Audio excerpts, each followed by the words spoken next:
everybody, and welcome to the Pro Series. I am your host, Eric Dillman, and today we have another HGTV star. She has starred in multiple TV shows on the network. She has a successful home building company, a kids foundation, and we get to dive into all of that today, talk about how she started, and hopefully inspire most of you out there listening. To admit, Anita Corsini. And I want to obviously thank you for spending a little bit of time with me this afternoon and talking a little bit about how you got about in HGTV, how your companies are doing, Red Barn Homes, Roc Star Kids Foundation.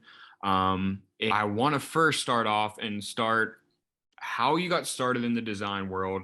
Have you always been a design world nerd? So I really haven't been. Design was not, it was not really my focus in, like in my studies and things like that. I was actually a math major, believe it or not. Oh, wow. And so I was a math major and got my undergraduate in mathematics, started teaching. Let me turn my phone off here. And I was a teacher, and then I got my master's in math education, actually. And so I was teaching, and Ken was working and then wanted to start his own real estate business. And then we were also having our first child. So I knew that teaching was going to be tricky when I had a kid, because I'm all in, whatever I'm doing, I'm all in, and it's really hard. And so, at that point I had decided that I would stay home, and Ken was like, "We'll go get your real estate license." And I was kind of like, I don't really, it just wasn't my thing. Yeah. And so so it was kind of a slow learning for me, because I wasn't studied, like I am an academic. Like, I love to study, and if I study, boy, I know it, and then I'm going to go out there and I'm going to rock it, right? Like, I was an amazing teacher. Yep. But so with design, it was tricky, because it was kind of like, I think I'm doing okay, I don't really know, that's this whole self-taught, and there's many of us out there, right? Yeah. There's a lot of us out there, and then there's some that really have that academic part, and it's crazy. So that was kind of I launched into real estate, and then it was like there was no waiting in the shallow end. It was always like, figure it out. Mm-hmm. So.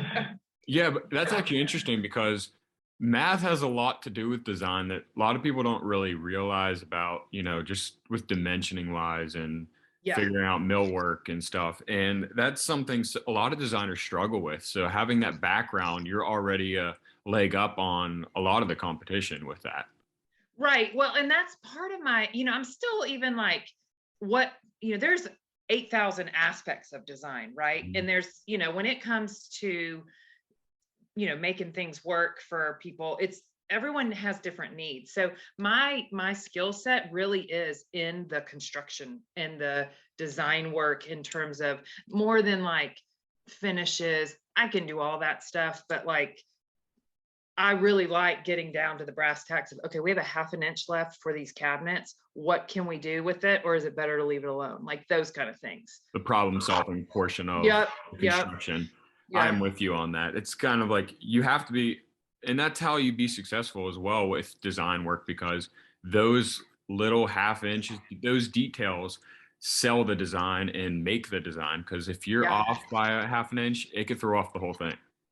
The whole thing. And then it's like major problems. Yeah. And I've done it before. So I know, like, I've done it before. We all have, right? Absolutely. We've, and so you learn, oh, okay, I need to leave 2 or 3 inches, or I need, whatever. It's like, it's these very minor things that unless you've done it and screwed up, you don't necessarily know to think about it. Absolutely. And so once you got your license and everything, did you start flipping houses from there? Is that where your Red Barn home started? So I kind of was slower into, diving into that. And Ken was originally doing basically a signing loan. I don't want to get into the hairy details of real estate here, but he wasn't necessarily flipping at the time. So, and I was just doing the supportive role. He didn't want to hold his license, because it just is better for one of us to have that, and then one of us to be doing the other thing. So we were kind of doing that. And then And then when the market crashed was really when we started flipping homes, because they were, shooting fish in a barrel, right? I mean, Mhm. it was like there was houses. And so, in real estate, the name of the game is morphing to the market, because if you think you're going to stay in one lane forever, you're wrong, No. and you're toast, right? I Yeah, mean, it's like, absolutely. it's just not going to work. So he is so great at that. And I just kind of like follow along the ride and then figure things out along the way. And um, so that's when we started flipping houses. And so that was, gosh, oh 08, Okay. maybe 09. Yeah. So that, and then we started, getting into that. Okay. And then how did that segue into your first TV appearance? Okay. So that the whole TV thing, we had been approached, gosh, years ago, early on. And I have twins who are now 11. And when they were babies, I had babies and a 3-year-old. Okay. So my world was very busy, and like, you want to talk about missing the 3-inch details, I had no brain space to like think about that, right? And so, that's when it's like, ooh, but so they, at the time, we were like, we didn't even have the capacity to entertain that. Yeah. So fast forward, and 2014 is when my son was diagnosed with cancer, right? So Oh, we walk through this whole long journey there, which is the reason we have the foundation that you had mentioned earlier. And so we'd gone through this whole journey, right? And we're home, and you're just so incredibly, you're tired, you're humbled, you're grateful. We're recovering. Essentially, all of us were recovering, because that's something the that whole takes family. time. It really is. It really, really is. And at that point, it was, so he finished in November. So this was just like February, right? So we're talking 4 months later. And Ken came home. I'm in the kitchen, and he's like, "Hey, someone reached out and wants to do a Skype interview for an HGTV show." And I just laughed and said, "You know what? You only live once." Because literally, 4 months ago, I'm, in a hotel room, in a hospital room, and Code Blue is next door. And, I'm watching these children go through these horrific things, and you just gain so much perspective on the frailty of life, how short life really is. And so at that point, it was like, sure, let's do this. Let's make it fun. We'll do an interview. I don't care. They're not going to put us on TV. Doesn't matter. And that was honest to goodness my take. And so that's how it started. And then from there, we did a Skype interview, which they kind of turn into like a little, they've pepper it in with pictures of our family and kind of tell our story, and they present that to the network. And then from that, it leads to other things. It's a long process of actually nailing a show down. But that's kind of where it all started. And literally every step of the way, I was like, Ken, and nothing matters, because they're not going to put us on TV anyway. So let's just have fun. So one time I did an interview, I'd literally come home from the gym. Like, I hadn't even taken a shower. Like, you're lucky I took a shower today. That's a big deal. Like, I didn't even, like, I didn't take a shower. Because I forgot about it. And I made a cup of tea and sat down, and we did the thing. And so that's kind of how it started. And I love that, because it started out with who we are. Yeah. We never had to be who we're not. Yes, absolutely. And that's what makes it successful, because it's not staged. It's not like, we all see reality shows now that are, you could tell they're staged. They're Sure. not, the people are just basically a script. And that's what makes it successful, when you are yourself and kind of just down to earth. Right. And we were, we were at a place in our lives where it was like, we were really down to earth. Yeah.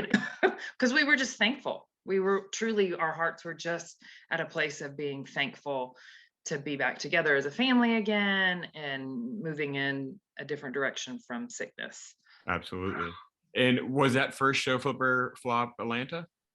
It was gonna be titled, gosh, what was it?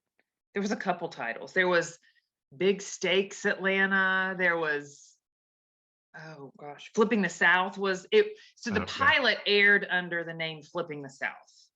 And then then the network did the Flipper Flop like franchise. They kind of, Mhm. they had a couple different cities. And Mhm. then they decided to change it into Flipper Flop Atlanta at that point, because essentially it was the same format. Okay. Same production companies, Flipper Flops, all of them? Nope. They're all Oh, different, actually. All are okay. unique to, yeah. And so our production company just took it and kind of ran with it. Oh, okay. And then currently on HGTV, what is the show you are currently on? So this is an incredibly different show. Yeah. It's called Flipping Showdown, and it is a real estate power show because it shows you these three teams moved here this summer, and there's two married couples and then a pair of brothers, and they're all three competing for a Red Barn franchise in order to really support them and further their businesses in their hometowns, and $100,000. So that's the big prize. And they each flip three houses. There are houses, there are budgets. So there is so much on the line. And it's funny because Ken and I are pretty laid back people, but like the teacher and the not laid back side of me, it comes out because there's so much on the line. And Yeah. let's look reality here. They're strangers, Yeah. right? I don't know these people. And I'm handing them, $50,000 to renovate a house. And I have opinions. We're designers, right? Like Yeah. designers have opinions. And it was interesting because I kind of had to walk myself through, like, they're not going to design the house how I would design the house, Mm-mm. because everyone's got their own unique take. And I didn't really want them to try to design the house how they thought I would, because that's silly. I had an opportunity. I want them to have the opportunity to design, Yeah. but to design and really have it on television. That's a big deal for them. Oh, yeah.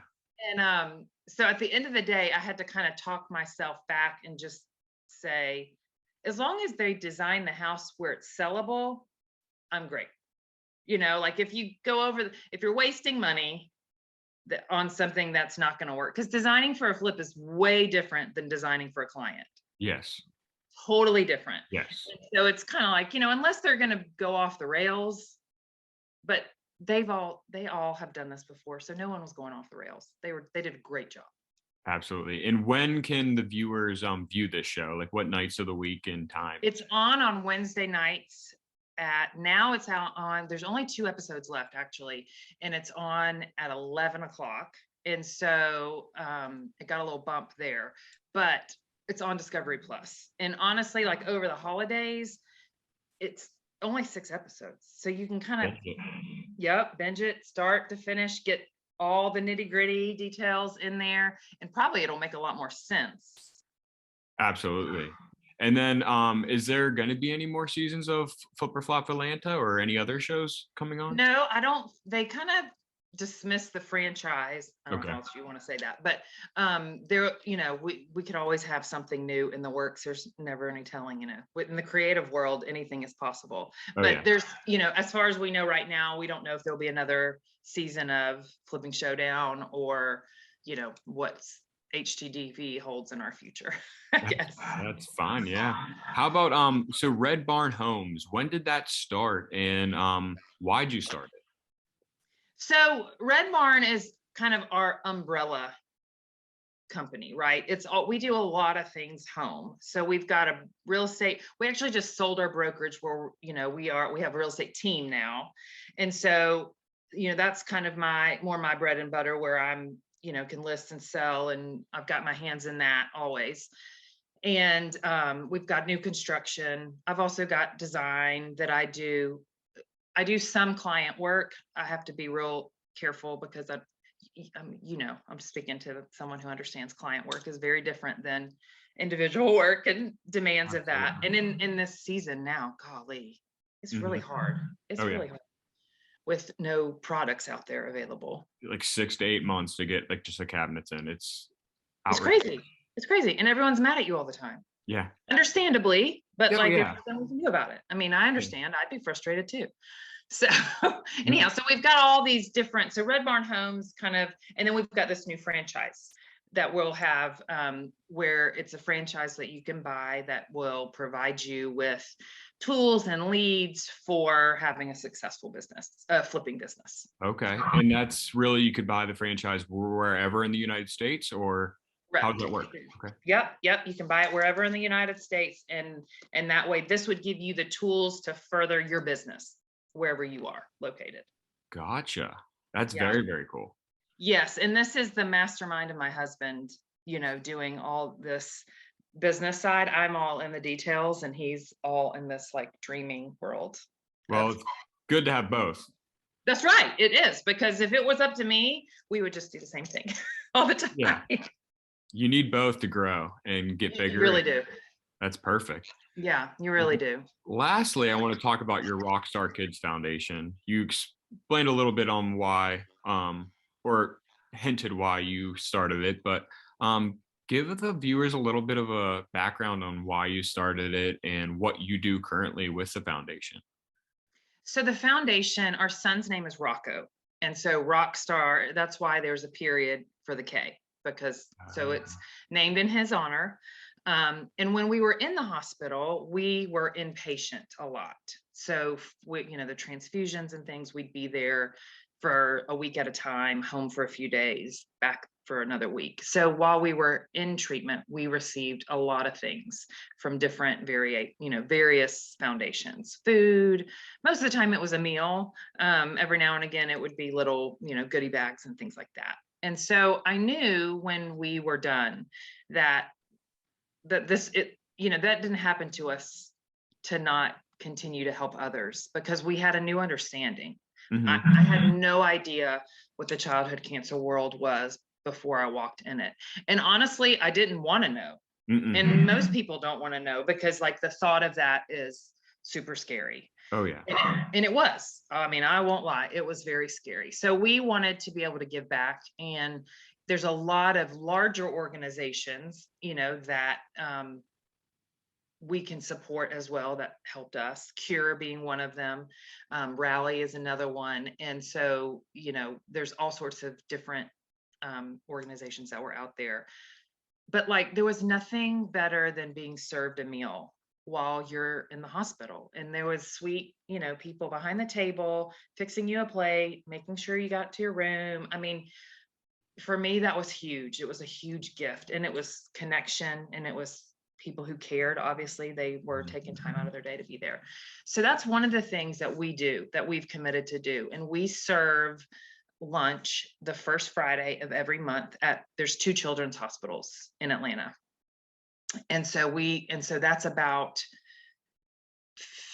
60 families maybe that are inpatient that are fed a meal. It's been hard, obviously, with COVID, because we can't go down there and serve the meals anymore. I'm hoping that will open up again for us at some point, but it's just too risky because the children are so compromised. Oh yeah. So, but I've never missed a meal. I still send it, and it's just boxed. And so, so we do that the first Friday of every month. And I hope that that's always the beginning of what we do, because that was something that meant the most to us. I work with a lot of moms in our area. Last week, I actually just went and planted flowers in her yard so that she'll have some tulips and daffodils in the spring. She had lost her son in like April. It was really hard, but moms need a mom who understands. And you can tell me anything. It's not scary to me. I mean, it hurts and it's sad, but there's a level of understanding there, and I'm a third party. I'm not family. I'm not, I can just be someone who's safe to dump on and and love them through it. Absolutely. So those are the hearts behind it. And then we give a lot of money towards research, because children's funding for cancer treatments is negligible. It's 4% of government money. Yes. And they have developed maybe 2 drugs in the last 50 years to change the treatments. The treatments are still archaic. And so there's things that need to be changed so that children can successfully come out of treatments and be able to live healthy lives without side effects of medication. And precision medicine is something that it's basically genetic testing kids, so that you'll know what their specific body and with their specific cancer will respond to. Mhm. And right now it's not used until like a last ditch effort when nothing else has worked. But at that point, so many kids' lungs are ravaged, their hearts have damage because all the chemo treatments before that didn't help. So it's kind of backwards because we do it for adults, but not for children. Yeah, and they have the And rest of their lives to live for.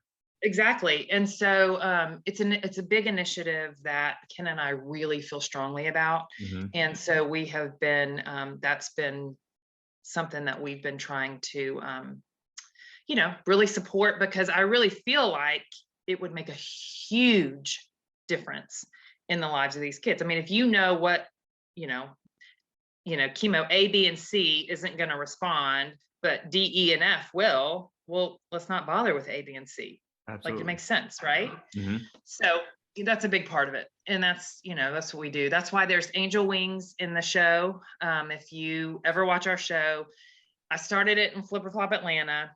I always stage houses with a pair of angel wings. Anytime I design anything, there's always a pair of angel wings somewhere in the house, whether it's small, big, and that's kind of like maybe an Easter egg, if you will. Yeah, that's really cool.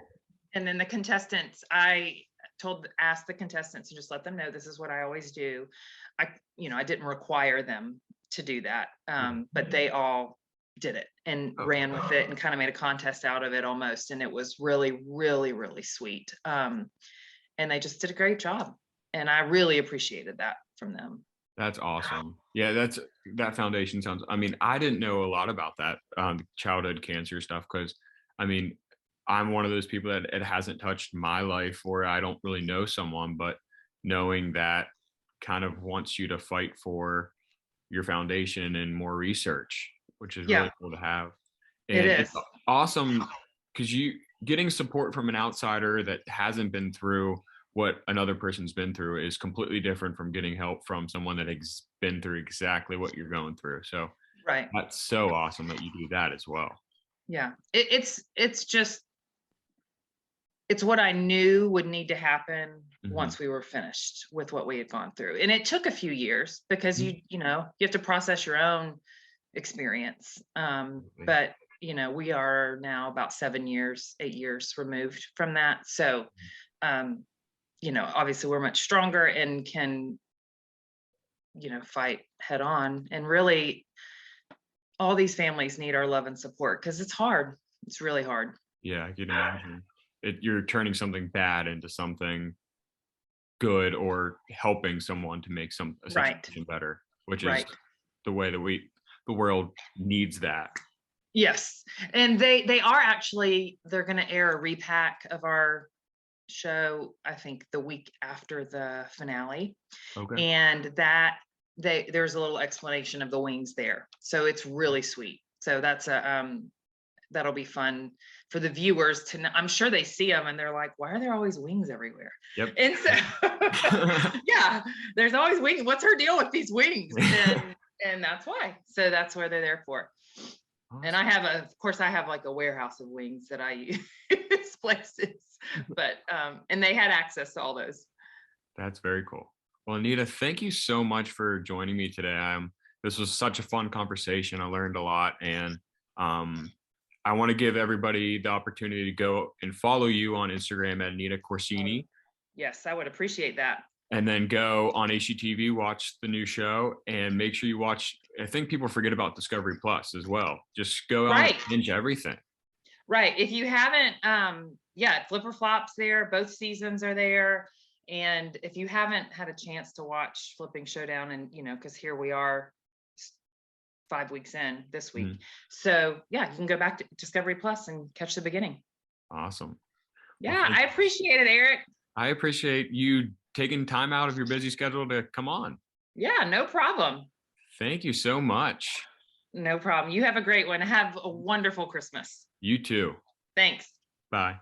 Bye.